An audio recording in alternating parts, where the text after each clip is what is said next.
Part 1, this is lesson number 9, the second video, the 12th chapter, verses 13 through 34, so read through them quickly. Remember what the big picture is that we talked about previously of this whole chapter, and that is to be ready.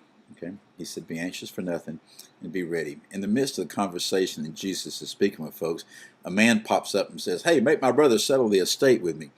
If you remember the previous lesson, we saw where a woman interrupted Jesus in the midst of his speaking. It says, as he was speaking, the woman says, oh, how blessed is the one who nursed you. What she was really saying, and I think it was demonically inspired, she was saying, oh, let's go worship your mama. Okay, the enemy will try to distract in this type of way. And I think that's what's happening right here. A man pops up and the enemy's speaking through him, or at best, the man is just speaking in the flesh because he had a problem. The law provided for exactly how to settle such things. And so Jesus took the opportunity. He looked at him and says, hey, I'm not the one who's determined to do this. In other words, the law will, the priest will.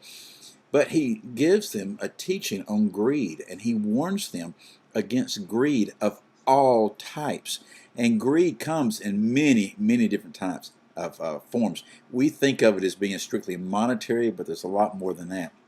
He gives a parable right from the beginning, the barn parable, you know, where he's talking about the man that had a lot of riches. And he says, what am I going to do? Where am I going to store all this stuff? He says, I know what I'll do. I'll tear them all down, and then I'll build up more, and I'll just sit back and say, so you can rest now, eat, drink, and be merry. And in the parable, the Lord says, you fool, tonight your soul is required of you. And he says this, that life doesn't consist of the stuff and the amount of stuff that we have. So it says, don't be worried, don't be anxious. God provides, have faith. Just look at the examples around you. Don't worry about where you're going to get food. Don't worry about whether you get clothing. Don't worry about the shelter you're going to have, because the Lord provides. You've looked at the birds of the field. You look at the birds of the air, the lilies of the field. The Lord provides for all of them, so don't worry about the necessities. Seek the kingdom. That does not mean that you do not work. No, that's not what's being said at all.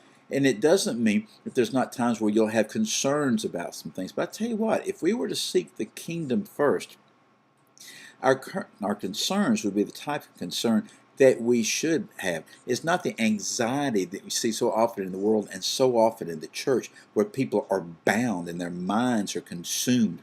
No, we are to live in freedom and in liberty, and our minds are to be stayed upon the Most High God, upon His kingdom. And then the Lord says this, that God has given us a kingdom. He has given each one of us, I believe, a portion of the kingdom, that which He desires for us to do and for us to be functioning within. And if we will seek that kingdom, if we will live in that kingdom, He'll take care of everything else. And then do this, to trust Him to do it. Trust Him to do it. All too often, the Lord may be in the process providing something, and we're the ones that go out and jump the gun, and we try to make it happen, and in the midst of trying to make it happen, we wind up paying for it in the long run. Anyway, y'all keep pressing on. I'll see you again next time.